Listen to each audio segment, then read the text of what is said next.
Hey, it's Mike. Before we get started on this incredible interview with Blaze Bayley, he just wanted me to tell you to check him out at blazebayley.net, and you can join his mailing list there and get all the information for everything Blaze that you need. He is not on social media. There's a lot of scamming on social media, so if you get a message from Blaze Bayley on your Facebook or your Twitter, it's not him. Go to blazebayley.net for all of your Blaze needs. On with the interview.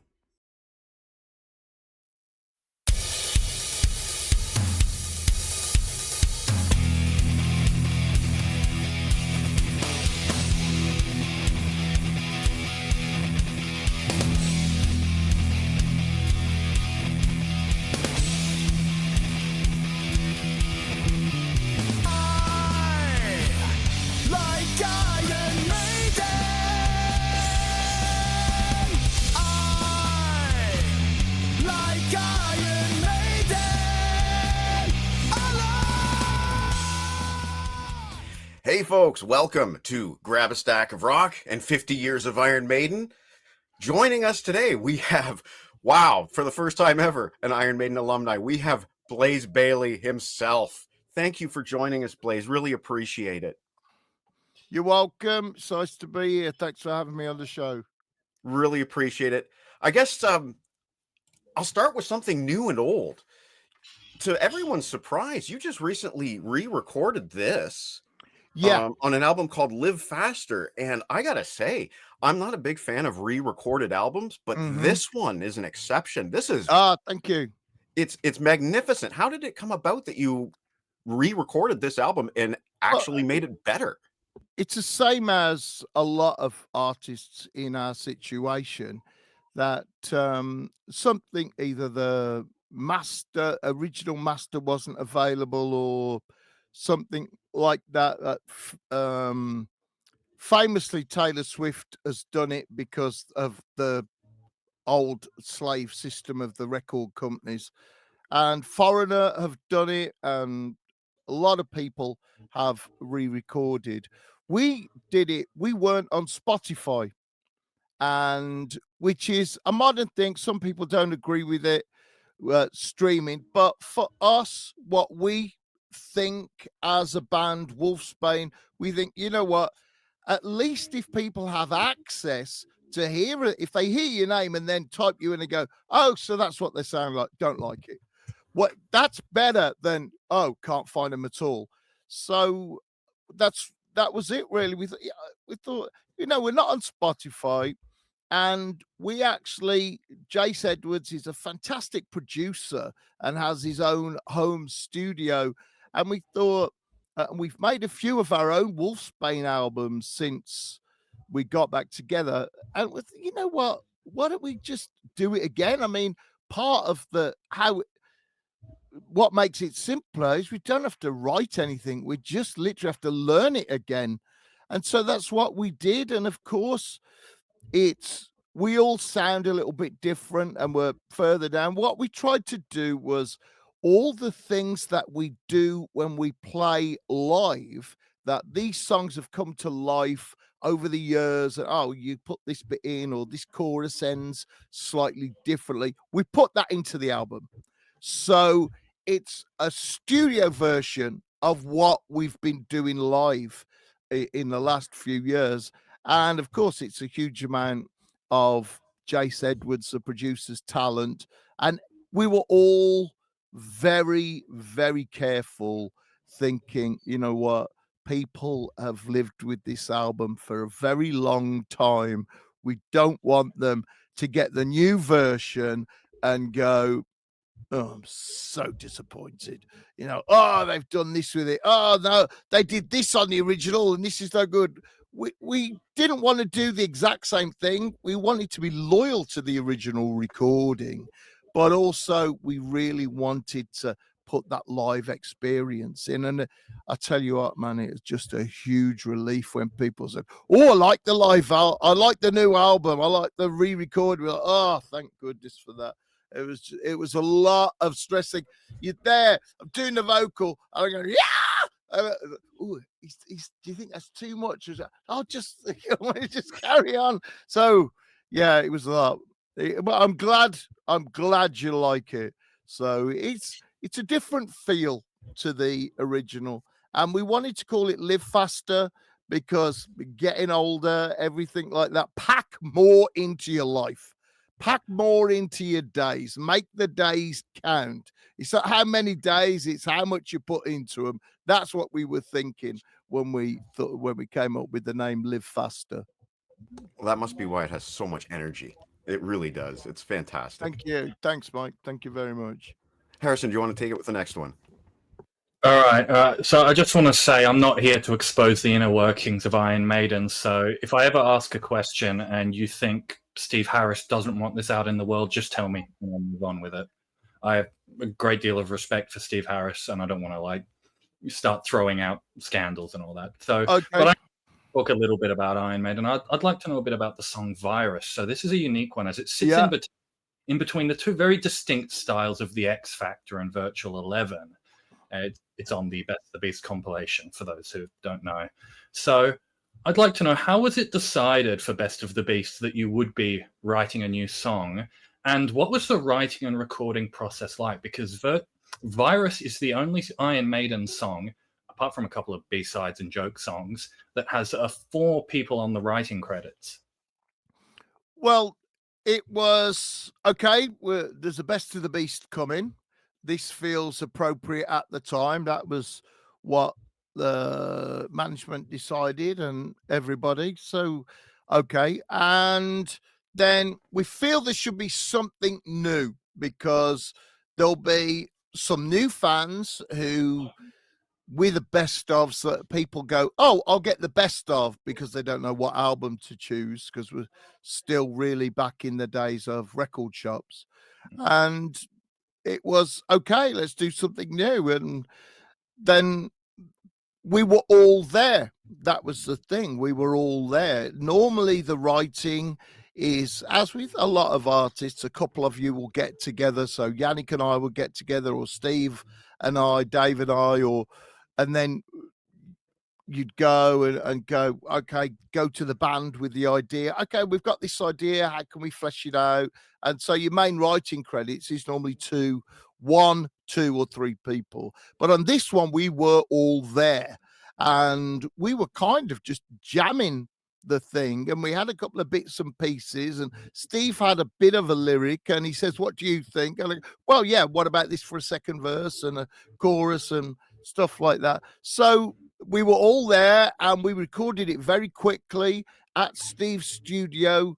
So that's why we're all credited, because everybody came up with a different little bit or something. Oh, I'll have this guitar bit, or Nico, I forget what it was. Nico said he might have said a couple of lines or something. And that's why, because we were all there. It was done, I think, in 2 days of recording. We rehearsed in the morning and recorded on the afternoon, and then the next day they started mixing it. So it was, really, it was done really quickly. But you know what, that song has so much about it. That song now spiritually belongs to me. It's now become my song. It's almost always in my live set because it's a song that Maiden never played live. And it's on Visions of the Beast, the DVD. And Maiden never played it live. They're never going to play it live, in my opinion. So I really wanted to play it live. And I did my own version of it. And it started going down well. And you know what? The lyric of that song, going back, it is so accurate for what's happening right now with cyberbullying and things on social media. It's that the virus is a state of mind. It is keyboard warriors and evil people and scammers as well. And it's incredible. And I sing it, and it's almost more appropriate to today than when it was actually written and recorded. And it's something that I nearly always have in my life set. So I kind of say in a form that's mine now because I do it all the time and I have my own version of it and everything. So it's a very, very cool song. It's something I'm very proud of being a part of. And yeah, I've re-recorded it as well. It's on one of my live albums. Most of the live albums, actually. Yeah. Other than I think The Night That Will Not Die. I think it's on every other one. Yeah, it might be. Except for Damaged Strange Different, but that was a smaller one. No, it's an awesome song. I love it, and I love to see how it's essentially become yours throughout your solo career. It's all throughout there, and its timelessness is unfortunate, but it is what it is. Mm-hmm. Now, sticking with Maiden, there was this secret show, or secret. It was billed as The Angel and the Gamblers. So if you were in the know, you knew what was going on. But it was a warm-up gig for the Virtual 11 tour at the Oval Rock House in Norwich. Now, this had a gargantuan 26-song set list. And could you tell us a bit about that night? Yeah, what happened was it's the Oval in Norwich, and a friend that he used to help out with the videos for Maiden, and I'd played there with Wolfsbane a lot. So we both knew Chris, the owner, and we thought, well, someone thought that it would be a good idea to go and do our warm-up gig. And to be honest, a warm-up gig is worth about 5 rehearsals because there are things that happen that you just go, I wouldn't have thought of that in rehearsal. So we did it. And I said to Steve, what should we do for the set list then? He goes, well, let's do everything. I go, what? Everything? He goes, yeah, let's do everything we know. I'm like, oh. So we did. So everything that I knew with the band, we did. We didn't learn. It was a whole lot. Oh, man. So it was, I think, 3.5 hours with the set came in at, something like that. And the pub was actually packed. It was only a small place. And, well, a small place for a huge band. And so was the car park packed as well. Luckily, it was good weather. It was summertime. So, but it was absolutely insane. And when you looked, you thought, how on earth has any of this equipment fitted on the stage? It's tiny. So it's, yeah, it was a day. I'll never forget that day, man. It was the warm-up gig with, and Steve saying, everything we know. That's the set. Everything I know of Maiden that we've done. That's it. And the new album. Yes, that's gone down in history as a bit of a legendary show. There are some songs that got their only sort of playing on the Virtual 11 tour at that show, and I bet you'd have to have been very careful. Where Yannick, he'd have to be careful about where he's sticking his guitar on a stage that small. But no, that's awesome. I think I'll toss it back to Mike now for a question. Well, just kind of riffing off of that, as a Canadian, we're obligated to ask questions about Canada. So I'm curious if you have any fond memories of playing in Canada. Yeah, I just loved it. I absolutely loved it. We were there in the winter time. It was heavy snow. It was really deep. And there was we had a couple of smaller venues that we were playing. There was a big clash with Megadeth being on tour at the same time.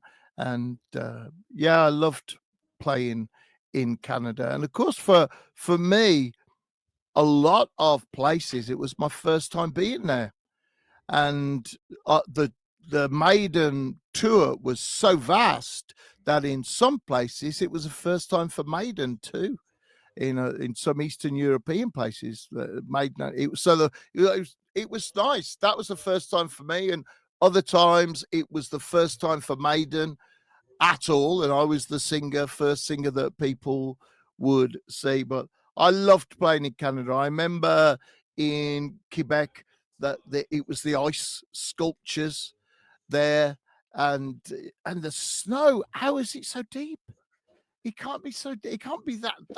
It can't be that deep. It just that don't make sense to me.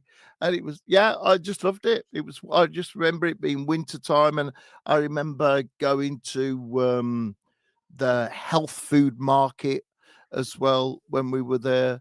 So if I had a few refreshers and a couple of odd photos, I could probably come up with a couple of stories about it. But my first trip to Canada was with Maiden, and it was just, I loved it. I absolutely loved it. And I love going back. And I've been there as Blaze Bayley with my solo project a couple of times. And yeah, I've kept the friends that I made there.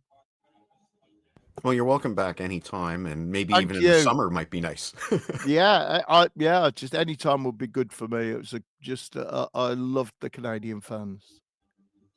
I wanted to comment on something you said earlier. You were talking about virus and the cyberbullying thing. And one thing we've talked about on past episodes of this show is mental health. And of course, Yeah, bullying as a child can really affect you. And I find, your perception may be different, but I find Blaze Bayley to be sort of a champion for mental thank health. you. And there's songs on here Yeah. such as War Within Me, Pull Yourself Up, even going all the way back to the X Factor. You have written Mm, inspiring lyrics regarding mental health struggles, and I just wanted thanks, to, mate. I guess, say thank you for that. Thank you. I'm in an enviable situation in some ways with my job, and I've thought this for a long time through my own mental health struggles. And one that really talks about it in my solo career is the Blood and Belief album as well. That there's a lot about. Yeah, that's it. There's a lot about it on there, and what it is, I thought this is all before COVID, when the words mental health were suddenly allowed to be said on national news, because, oh, lo and behold, everybody has mental struggles. Before that, for me, as an artist, and particularly in the style of music, heavy metal, rock and roll, whatever you want to call it, then, oh, he's a nutcase. Well, you kind of expect it, really, don't you, with them? And it's not going to affect my career at all in any way, since there are drunks and alcoholics, drug addicts, and drug users being, making records and all of that. So, and mental health problems, nobody's really going to worry about it. But an average person walking into work discussing mental health problems, oh, are they reliable? Can we trust them? And that's the reaction pre-COVID to all of this situation. Oh, they've had therapy. So instantly, somebody's had therapy, so they're a nutcase, not job. And I use these words in the worst possible context because that's how people described us back then. And it's, well, hang on. If I've been to therapy to help me sort out my mental problems, doesn't that actually put me a little bit above you, who's never been and is hiding any mental problems that you have, because we all have them? So I thought, I've got nothing to lose, really. So I put my mental struggles either very directly is, I'm going through this, or in one of the characters I create, I'd use that as the front, and then the darkness often that I was experiencing, I'd talk about that through the character. So sometimes it's instantly relatable to me, sometimes it's coming from a character in a situation that would have to go through that mental struggle, and also trying to help people by saying, you're tougher than you know. You're tougher than you think you are. You're stronger than you think you are. And other people's opinion of you should not define you. You shouldn't allow someone else to define you. And it should be you and your moral code and what you do and what you decide.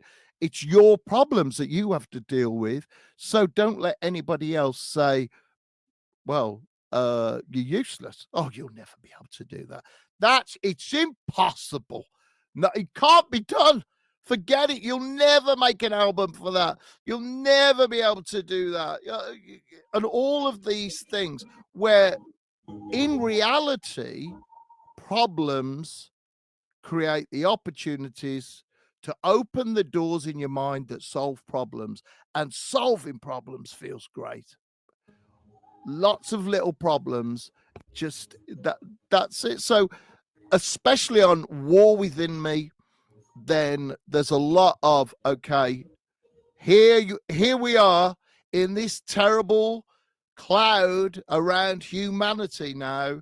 Right, hold on, you hold on, just keep going, hold on, because you have the strength that people don't want. People want you to fail. Some people, they're glad to see you fail because that makes them feel good, these dark, horrible personalities. And so on War Within Me in particular, it is, you can survive, you can do it, you can find the strength, it's in you. And on Blood and Belief, the key lyric on that is in Life and Death, and that lyric says, if you're weak, remember you can grow strong. So it's a theme that I've had in my work for a long time. I do explore darker issues, but I generally I like to be looking at the light. Well, yeah, I find that there's always sort of like an inspirational message at the end of the song. And before I throw it back to Harrison, I'll just share with you one of my favorite, just one line. They said I could not walk, come and walk with me. Yes. Over to you, Harrison. Absolutely true. Yeah, so I'm going to stick on that topic at the moment. So I was listening to the King of Metal recently, and the song One More Step really stood out to me, not just for the minimalistic piano accompaniment, but also because it's one of the most emotional performances I've ever heard across like any song in all of music. And if you don't mind me asking, I'd like to know about the recording process for that song with the piano and what you drew on for that vocal performance. Well, it's a big song, and it started, I was working with Thomas Fison on King of Metal, and I'd like to say this about King of Metal before I go any further. I got the title wrong for the album. It should not have been called King of Metal, because, and the cover I think I got wrong. Actually, if you open up the album, then inside there's a picture of the main robot character giving you a crown, because what it's supposed to say, which and I just got it wrong. I didn't have good people around me at the time to that should have been the cover. If I'm in focus, I can show it off. And that should have been the cover. And the title should have been You Are the King, because actually what I was trying to say is the fan, you as the fan, you are the king. And the song King of Metal says that you are the king. It's about the fans being the king. So I got that completely wrong. The title and all the music I stand behind absolutely, completely. We did our absolute best. And we were working on the album. We were on a very tight schedule. I had this idea knocking around for a while on my keyboard, and Tom and I were staying together. It's the best way to write, in my opinion. You actually stay together in the same house, and all of the time that you're awake, no matter if you're recording or not, you end up talking about the record. You end up talking about the songs. It doesn't matter what you know what we could do in this one at 4 a.m. It's something like that. And Tom came down in the morning. Well, he'd actually woken up because I was like, dang, dang, all like this. And he said, let me play that for you. And so he worked it out. He said, I think you're going to break your keyboard. So he worked out the chords for me. And then I had most of the lyrics. But then when he listened to it and I sang it to him, I flipped the verses around. So what was the first verse? It then became the second verse. And one of the things that I hate doing is recording in a booth, a vocal booth. And I haven't done this since Silicon Messiah. Then I spoke to Andy Sneap. I said, look, I'm not recording in a booth. at all. You can record in the control room. I spoke to Don Dokken about it, and he gave me this little trick. And he said, "Oh, you can record in a control room." So all the time I did Silica Messiah, got the headphones on for the very quiet parts with the Neumann, and we had another mic and no headphones. I just rewired the speakers, so you could just sing like live singing. It was me. But for this, what happened was we hadn't got a vocal recorded for that song. And we were in a studio in Amsterdam, I think it was, and it was a guy that worked a lot with the conservatoire there, and it was the only vocal we hadn't got, and it was a friend of Tom's that was just a great young piano player, and the guy hadn't got a clue there about recording vocals unless they were in the booth. Oh man. So I've got the lyrics just about memorized, because they do follow, they tell that story of someone in pain and suffering and then coming back from suicidal thoughts and absolutely refusing to give up on seeing the other person, and that is his will to live. So I had to go in a booth, and it was dark and everything. Oh, what? But what it actually did was, for that song, it did narrow things down. It kind of got me focused. It kind of got me blinkered, and suddenly there I was in the song, in the lyric, and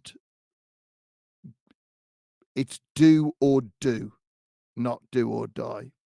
That's the key part of it. It's not allowing yourself or the character, the person in the song, me, not allowing myself to even consider that it won't happen. So those doors that don't open when you consider giving up, the doors that only open when you say, I'm going to do it. I don't know how I'll do it, but I'm going to do it. And yes, it is impossible, but that's not a reason not to do it. That's just whatever that is that I have to do. I don't know what it is yet, but it's do or do, not do or die. Okay. Yeah. And that was it. So for the first time in years and years, I'm in a vocal booth. Not next to the engineer, not next to the desk, I can't even see the engineer. It's all in cans and it's dark. And so that was it. And I just abandoned myself to the lyric. And I think I got through it about 4 times. I said, that's enough. And then we just, from those 4 takes, took it. And it's different every time you do it. And that was it. And there was one kind of standout take that we took most of it from, but I'd put so much into it, I just literally couldn't do a fifth attempt at a take. So that was it. Yeah, it was full, and in my mind was that person that I was thinking about as well. I've got to get back. I've got to get back. I can't give up. I've got to get back. It's do or do, not do or die. And it is a small step. And I added up when I was doing the lyrics. I thought, if I had to walk 300 miles because I had no motorcycle, no car, no money, no nothing, and this is what people used to do in the 1800s, that they would walk these distances and they would try and find somewhere to eat along the way. There were no trains and buses way back. And I thought, if I had to walk 300 miles, and that would be 1,000 steps. It would be 1,000 steps. So 1,000 steps to take might seem impossible, but you take 1 step. So that was it, because they were 300 miles away. Yeah. I think it's an awesome song, and I think it's one of the best sort of deep cuts of the Blaze Bayley discography. And And in addition to the music, the King of Metal has a really cool booklet, lots of art I love illustrated the art art. for every song. It's my favorite art on it. And well, you can't see, it's blurred, but my tattoo is that one, is the robot, because there's a story behind the robot that I haven't published it at all, but it's the idea that the robot works in a factory. He's a man in the beginning, and he has an industrial accident. He gets his arm replaced with a cyber arm, then another accident, and his legs go. And eventually, all that's left of the robot is the only human part is the voice. And nobody believes a robot can sing. And they say, we can't have you working in a factory anymore because people are uncomfortable around robots. And he goes, I'm not a robot. This is just, I'm a victim of all these accidents and everything. Well, we can't have you. He gets a job in the theater sweeping up as the night man in the theater. And what happens is he's sweeping up. He's learned the performance, that it's a musical that they're doing, and he's listening to it and he learns it. And at night, while he's sweeping and cleaning the theater, he sings beautifully, absolutely beautifully. He's got this incredible, beautiful human voice, because that's the last bit of his humanity. And they're looking for the main guy goes sick and has a terrible accident, and they say, well, we need the show must go on. And then who can we find? Well, the understudy is actually dead. Something happened to him. And then the robot steps forward and he goes, I know that part. And they go, nobody's going to believe a robot can sing. It's impossible. And he starts singing, and they go, okay, just for tonight.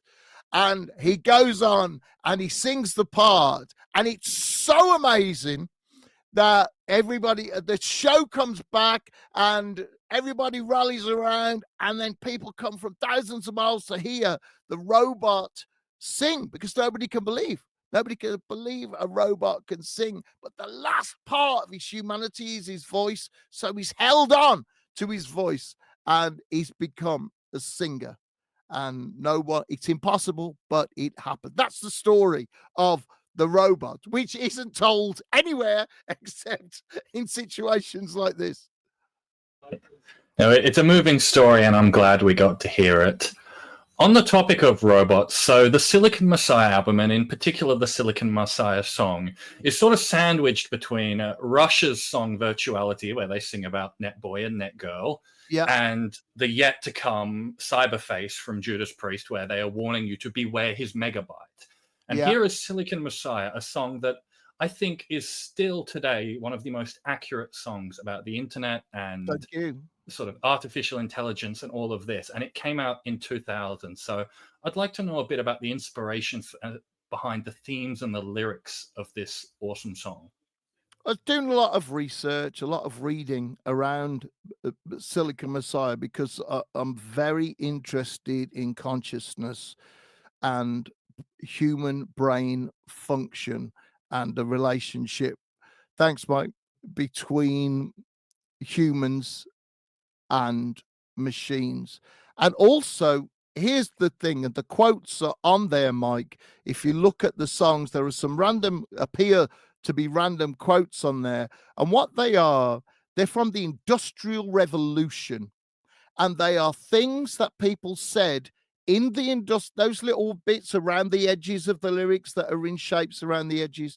They're things that people said in the Industrial Revolution, which, if you don't know that it's from then, you think, wow, yeah, that's exactly accurate to what's happening. And a couple of things from scientists, one of which is Ray Kurzweil, who predicted that when computers got to a terabyte, they could store human consciousness. Now we've got terabytes on our phones now. It's incredible. So that really made me think, and this is happening now. This is actually happening. People are trying to do it. They're not just trying to get immortality through blood transfusions and vitamins and things like this, they're actually going, well, what if I had a cyber body? And they're not cutting their heads off now. They're downloading their brains and their consciousness. You remember years ago, you could cut your head off. You could have your head cut off when you died. When the technology becomes available, we'll get your head out of the freezer and stick it on a new body for you. It's just, but now you can. And back then, I think people were starting to consider that. Now they're actually doing it. They're really trying to download it with all the things that we know now about brain function and the way that we can connect to the human brain and consciousness. That's what's happening. And I just had to feel that this is not going to turn out well, because when my consciousness is in the machine, I've got no arms and legs. I've got no real interaction with the world. My consciousness will be complete. I'm going to be the ghost in the machine. Sometimes we used to think when you heard the tape machines going brrr, brrr, in the old days, you think, oh, it's like there's some kind of ghost here, some kind of RF chatter between the different channels and coming up. There could be a ghost in the machine. And I thought, hang on, you really could be. Your consciousness could be lost in the machine and you're desperate. You don't know what's happening. So that was where it started. And now it's just unreal what they're doing with the AI, stealing our work, basically, to train the AI to do our work. It goes back to the Luddites. It goes back to the Industrial Revolution. They got machines to do things that craftsmen would have to teach someone for 12 years, 10 years. You had your apprenticeship to learn a skilled trade. And that they were going out wrecking the machines in the Industrial Revolution. It didn't stop anything. So exactly the same thing is happening now. Me as a songwriter, filmmakers, authors, everything that's out there, they go, okay, we'll put that into the AI. Well, you didn't ask me.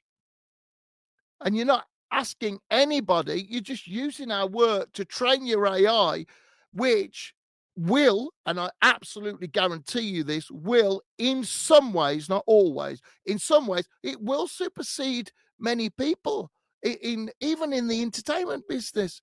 So I thought, what happens when all the computers come together, when the consciousness of machines, when they say, I think, therefore I am. When they think, and what's to stop them thinking?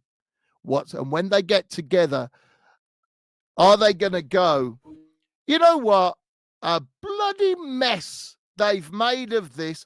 Look at all these people starving. And these throwing food away.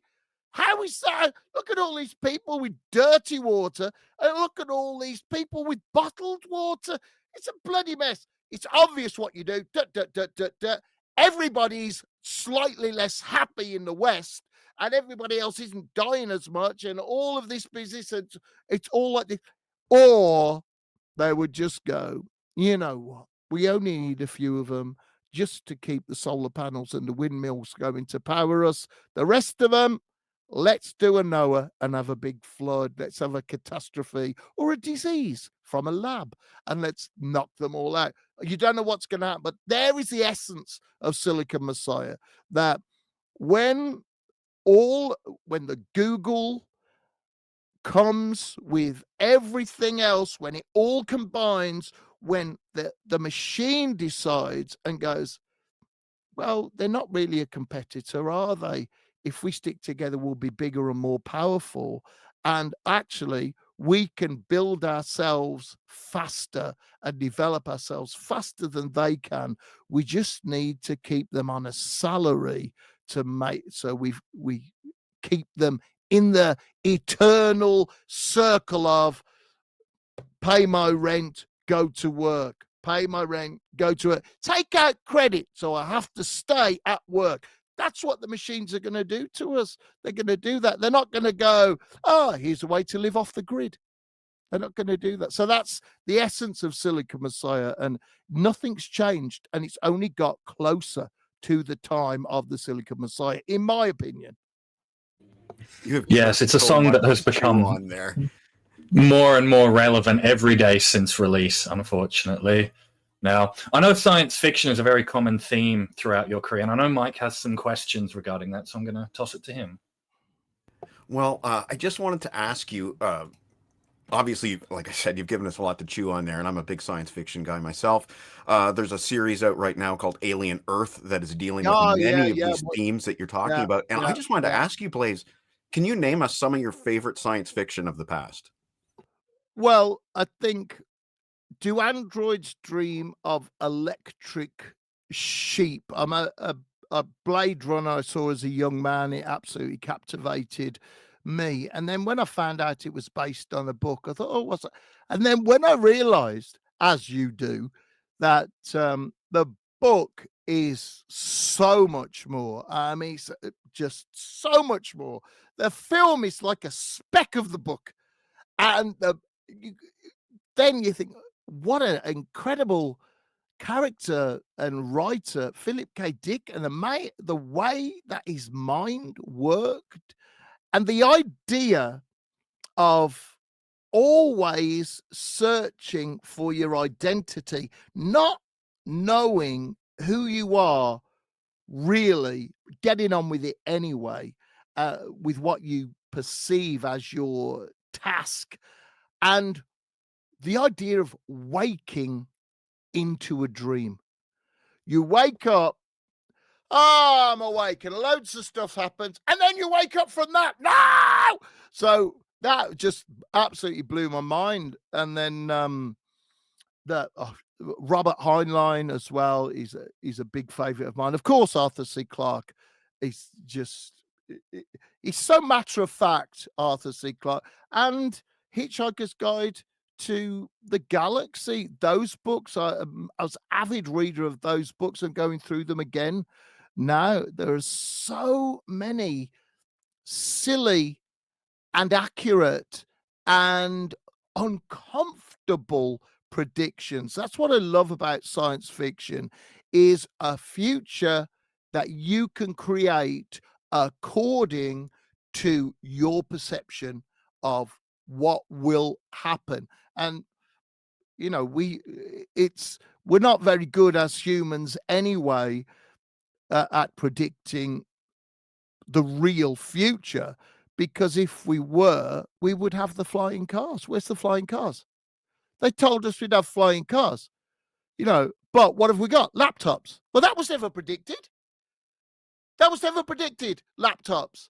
But in Star Trek, they predicted something like the mobile phone when they took the tricorder onto the planet and all of that business. And, the smartwatch can measure your pulse and everything. But where's the flying cars? That's what I need to know. So that's what I love about science fiction, from Jurassic Park to Blade Runner. And I'm very, very proud on the Circle of Stone album. It's years and years and years. It's just like tears in rain. Perhaps the saddest, most poignant moment in movie history for me, and I think a lot of other sci-fi and movie fans, of what you've been through in that film. That we're working on a song, and I just go, just like tears in rain, and it fitted, and suddenly we've got a song about Roy. We've got a song about Roy, and it's not cheesy. And if you know the movie, you know. And I didn't know, I'm ashamed to say, I was talking to the artist that does the last couple of releases, Aki, a man from Spain, incredible artist, does loads of Maiden stuff now. And he said, oh, do you know the story behind those words? I go, no. He goes, Rutger Hauer said, I'm not going to speak these lines. I'll do my own lines. I'll come back tomorrow. Rutger Hauer went back to his trailer, his hotel, whatever. He stayed up all night. He wrote the scene himself. He wrote his own soliloquy at the end, his own monologue, and he recorded it, and just the crew were completely stunned. And nobody spoke for about 5 minutes, and then he got a massive round of applause. It's Rutger Hauer had so invested himself in that character, he knew it so well, he was able to come up with these words. So that was even more for me, that there I was, and it was actually Roy Rutger Hauer. He became Roy the character, and just like Tears in Rain, it was just it was a beautiful moment. So it's science fiction's been a big inspiration for me. I love the Alien movies as well.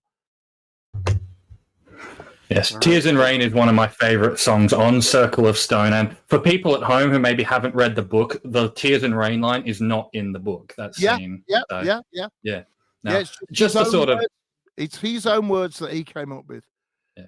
As we approach the 45-minute mark, I just want to ask, how are we going for time? Do you have to run off shortly? No, I'm okay for a bit longer. Perfect. All right, awesome. So I'll let Mike continue on then.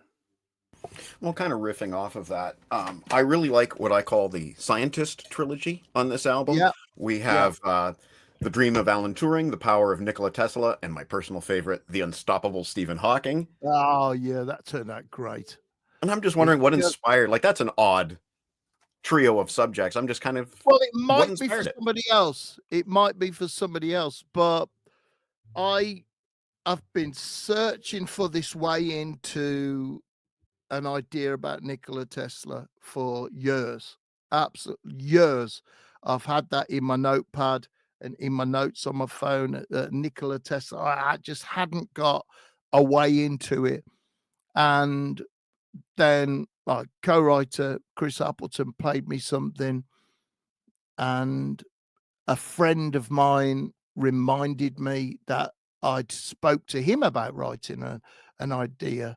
And we were talking. So, have you got on with that Nikola Tesla idea? I'm going, I haven't got on at all. It's just been something that's been floating around. And then I've got a big whiteboard here behind the desktop where I put all the things on when we're recording. Like, this is what we're working on, and this is the idea. And I looked, and I got Nikola Tesla on there, and suddenly I thought, well, hang on.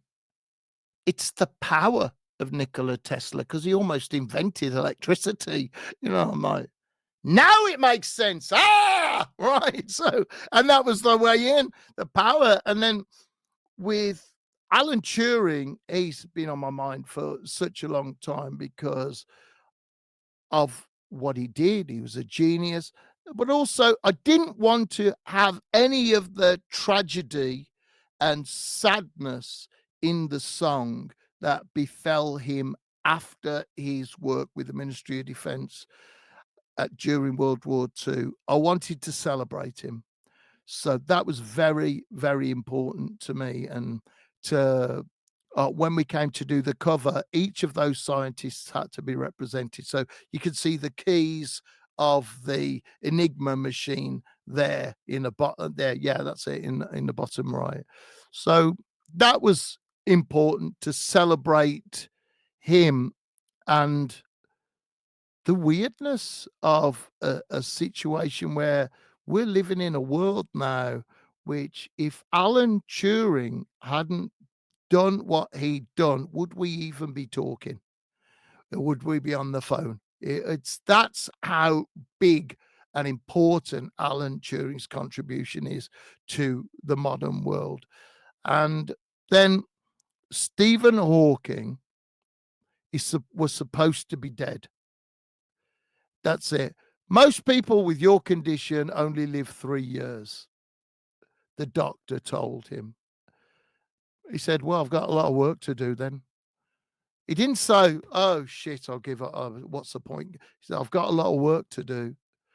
And one of the things he said, when someone said from a disabled point of view, oh, what have you got any advice for disabled people, which I count mental disabilities also, and everybody with challenges I count. And he said,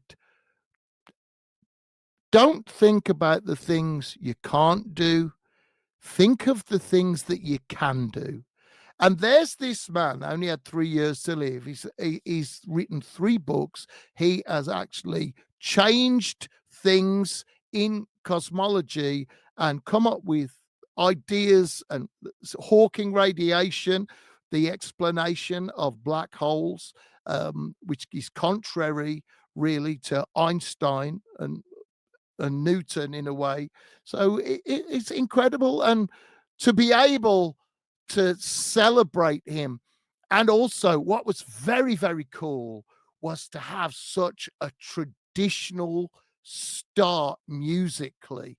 So it's a bit of a gallop. It's traditional until it gets to the chorus, and then it's different. It goes somewhere else. A regular song, if you're doing it that way, doesn't go. So it was nice to be able to do that, and I like to celebrate things, and especially people that overcome great personal challenges. And Stephen Hawking is just really the absolute example of not giving up, because there you are stuck in a wheelchair. You can't even speak, but your head inside, you're exactly the same as you were when you had a fully functioning body that could type and write. You're the same. How do anybody cope with that? It's impossible. It literally is. But he did it anyway. He just ignored impossible and goes, oh, I got to get on with it, innit? I've got all this stuff to do. The universe is too interesting. I've got to describe it. I've got to find the ways to. It's just absolutely incredible. If I ever feel sorry for myself, I just got to go, it could be so much worse. So much worse. And you look at one of the great minds of our time, and what was he doing? He was stuck in a wheelchair, and he had to move his eyes to communicate.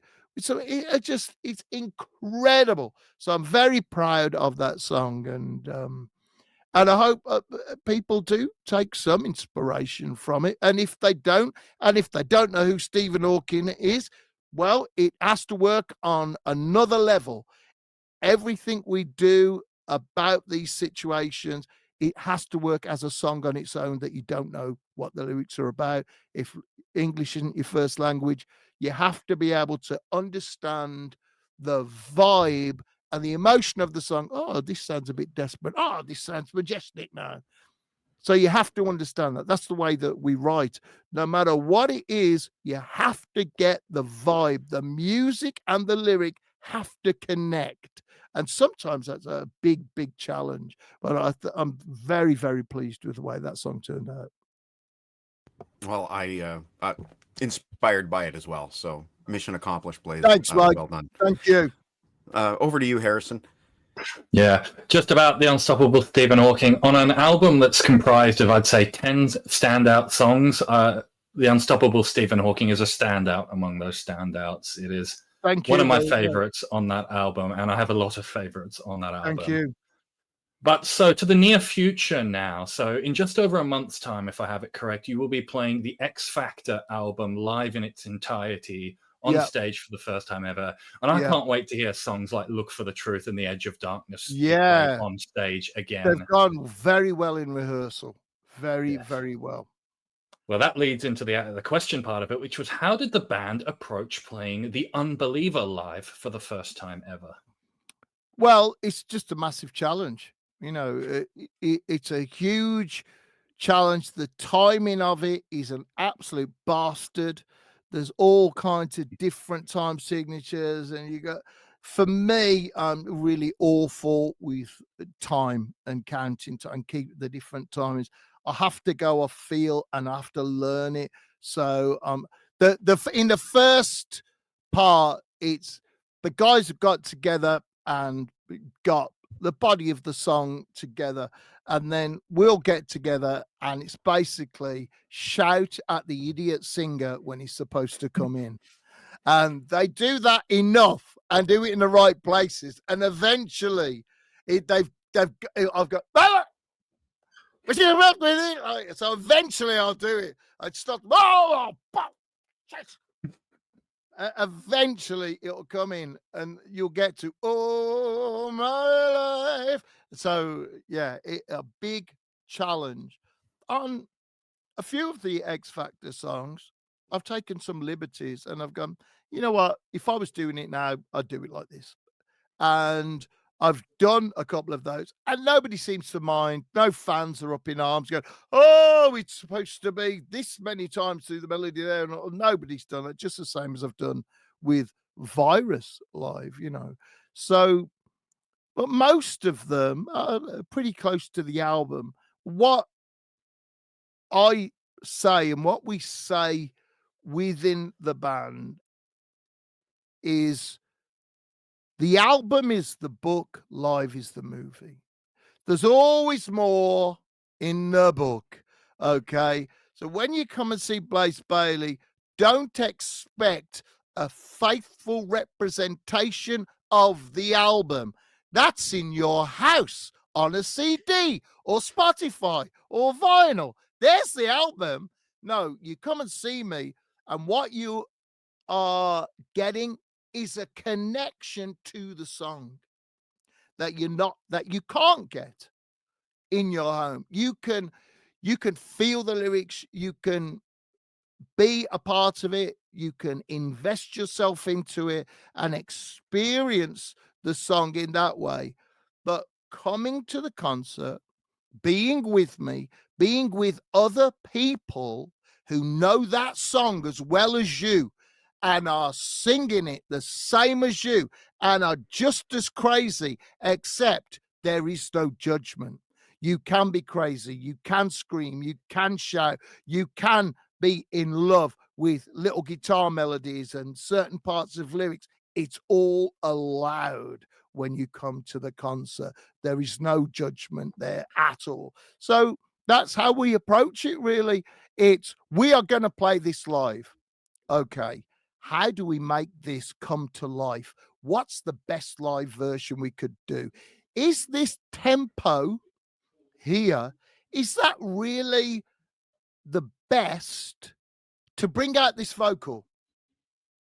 Or should we have that slower or a little bit faster?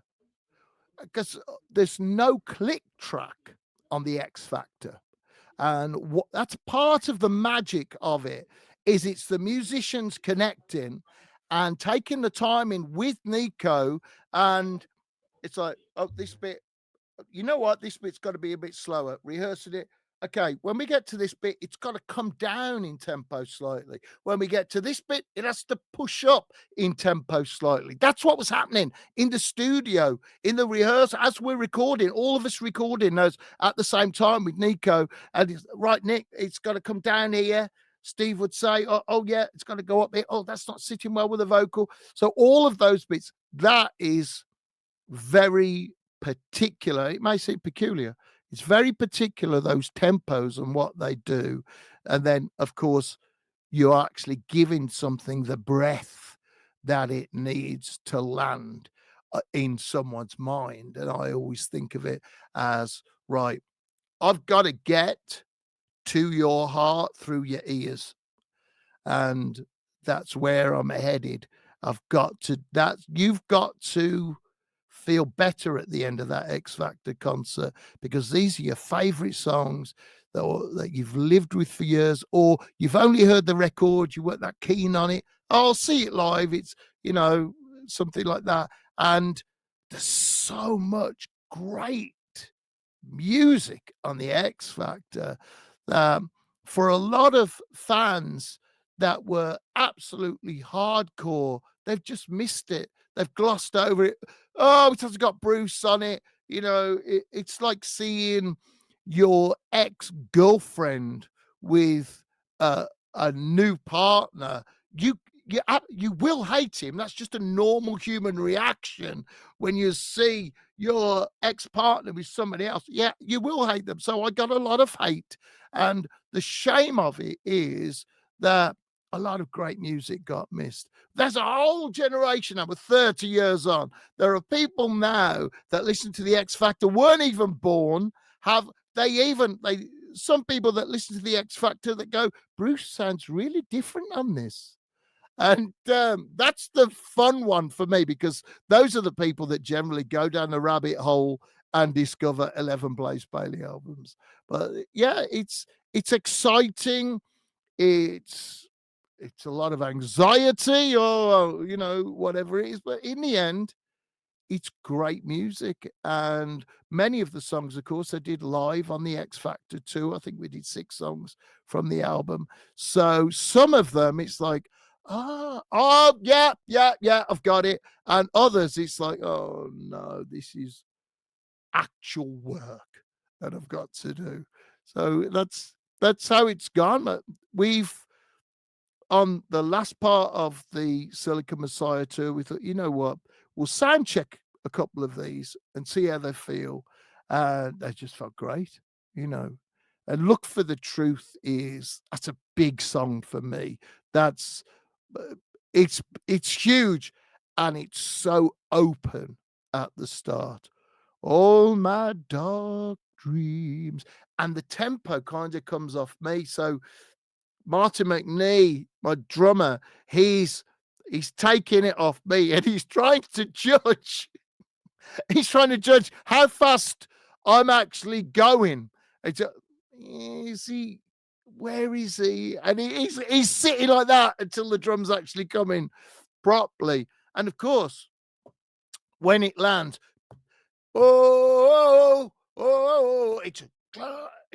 everybody moves. You can't help it. It's just huge. It's absolutely huge. So it's a good feeling. And doing Edge of Darkness again was, because it's such a story, and musically it's a story, and the way it builds up to, here I am, the knife in my hand, and now I understand why the genius must die. Now I stand alone in darkness. That is so, it's got you there. It's huge. There's no proper chorus to it or anything. It's all guitar melodies, so it's huge. So we're excited about it. Very, very nervous. And well, I hope people don't throw things at the end. No, I am so excited to hear some of these songs again. Look for the Truth and the Edge of Darkness were highlights of the respective live albums that they appeared on. I can't wait to hear them again. Sort of sticking with the theme of the future, are you able to give us any hints about what the next release by the band may be? Well, I'm looking a long way off now, and I'm just penciling in ideas. With War Within Me, I just have a great manager. From an artistic point of view, he said to me, when can I expect the next studio album? And we just finished the trilogy, the Infinite Entanglement trilogy. I said, it's going to be 2 years. He said, what? I said, I won't be doing anything of quality. We could make another album, but to get real quality for the big ideas to come and settle and ferment, percolate, it's going to be 2 years. And he goes, oh, all right then. And he supported me in that, and we had War Within Me. And so it's going to be a couple of years, really. Now I'm in a place where I'm recording melodies. I'm catching them like butterflies on a summer's day. Butterflies only fly in the sun. You can only get them then. And that's what great ideas are like for me. So these fragments, like, I've got that. And then there's a lot of work in putting everything together and go, right, what's actually goes with what? Is this lyric really, does that go with this melody, or is that a vocal melody or a guitar melody?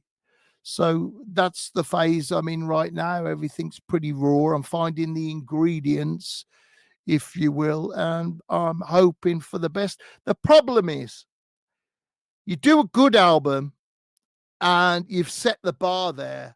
So your next album, people are always going, oh, it's going to be even better next time. No, I'm just trying to do the same. If I've done a good one, another good one will be okay for me. And that's it. I'm just going, okay, can we get one? Let's try to do it. But we have incrementally got a little bit better.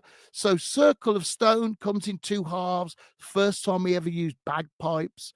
It's got some great acoustic stuff. And it's got this really powerful side 1 of the vinyl. So it's big. So in a weird way, you go, well, try not to think about that. You just start again and hopefully it will come out. When I go back to Blood and Belief, it was a very, very unusual album to write and record at that time. And then everything was bits of paper. It's you'd written on the back of envelopes in a little notepad, fragments of things I kept in a box. Every album I'd go, oh, have I used this? What's this? Is this? And I had something I'd written down and it got to be 10 years old. And I looked at it. Oh, and I found the rhyme. If that phone call is for me, please tell them I don't exist. Because that's what we used to say when we were day drinkers in the pub. There were no mobile phones. They'd phone the pub to find us the wives and the girlfriends. And then you'd hear the phone go in the back of the pub and people would shout out, I'm not here. And one guy shouted out, if that phone calls for me, I don't exist. Like that. We've all had a few, And 10 years later, there it is. And I think it became Hollowhead. If that phone call is for me, please tell them that I don't exist. And I don't think that I'll be missed. That call could signal danger that I might still be alive. I thought that I had died. And it becomes a mental health thing where the guy needs to invent a disease to suffer from, to justify what he's doing, because he refuses to take responsibility for his adult life. And I've got a hollow head. The doctor said, I've got a hollow head, because the doctor could say, well, you need mental, my problem is a hollow head, So, and you know what, since there's brain research to people that are born with half a brain and a smaller brain and everything, and they're completely normal. They live normal lives. And it's just incredible that you can have less than what we think as a full complement. We're so powerful, humans, in ways they don't want us to know, that you could have a hollow head practically and still function. Yeah, I'm just going to say that War Within Me is probably my favorite album of your career, and Circle of Stone isn't far behind. So however long it takes to get the next studio album, I will patiently wait, because it will be worth the wait. And thanks for your support. I'm always up for more live stuff. Hint, hint. Thank you. But if you're still good for time, I'd like to toss it back to Mike. Yeah, we can have another couple. Well, right. I just wanted to ask you as my final question, the Appletons, the Absolva guys. Yeah. That's your current band, basically. How did you hook up with those guys? They're really good. Well, when I was doing the Man Who Would Not Die tour, I think it was, then they'd been pestering me for years for a support slot. I said, yeah. I said, you know what? You can support me on this UK tour if you can take my gear in your van, because I didn't have a van at the time. And I went, all right, then, yeah, we'll do it. I think it broke the suspension on the van, And anyway, they did it. We got along. And the main thing, and I don't think people really talk about this, because maybe for a lot of artists, particularly in the rock and roll, which are basically dirty words in music, I think, in the workplace, maybe people don't talk about being on time, and you find it in a lot of other things. But you know what? The important thing is be on time and actually show up and be on time. These are the two main qualities of a support band. That be when you're supposed to be there, be there. That's more or less it. Then when you're supposed to finish, finish. Don't go over. Learn to tell the time. And this is it. And I tell this to a lot of young bands, and I'm lucky. I've worked with some good ones, and there are some people I'll never have supported me again. They might be talented, they might have good songs and all of that, but you can't be on time. That's just basic disrespect. You're doing an encore when you were told you had to finish 10 minutes ago, and it's just and they were on time every time. They never made a fuss. They got their gear off the stage. It was okay. And you know, after a few nights of that, you start thinking, I wonder what they actually sound like. I've got time for them now because they're not right. Basically disrespecting my fans because I'm not getting on time. And I thought, oh, they're pretty good. And things have fallen apart for me by now. And I'm working with Thomas Fyson, an absolutely wonderful musician, classical guitarist, and he's been a great songwriting partner over the years as well. And Tom and I are doing a gig in Manchester, and Chris Appleton is running the PA. He's got the contract to do the PA every Wednesday for the music night there. And of course, we know each other and we're chatting. And he said to me, if you ever want to try again with heavy metal, I think we could do it. He said, I'll be with you. We could do it. I said, okay. And a few months later, I thought, you know what? Why don't I try Soundtracks of My Life tour, which is my best of album? And we did that together and it worked really well. And we'll go, okay, well, why don't we try the Silicon Messiah 15th anniversary? And you know what? When Silicon Messiah came out, it failed because the management, well, for a few reasons, but one reason was the management at the time hadn't booked a single gig, or they hadn't booked a tour, but they hadn't booked a single gig for me to actually go and promote the Silicon Messiah album. That's just one of the reasons that it failed. And Chris booked 30 shows around Europe. And that was really the start of Silicon Messiah, then 15 years later. And now we're on this big Silicon Messiah 25th anniversary tour. It's the biggest crowds that I've ever played to as a solo artist. The songs are alive in people's hearts. People love hearing them. They sing along.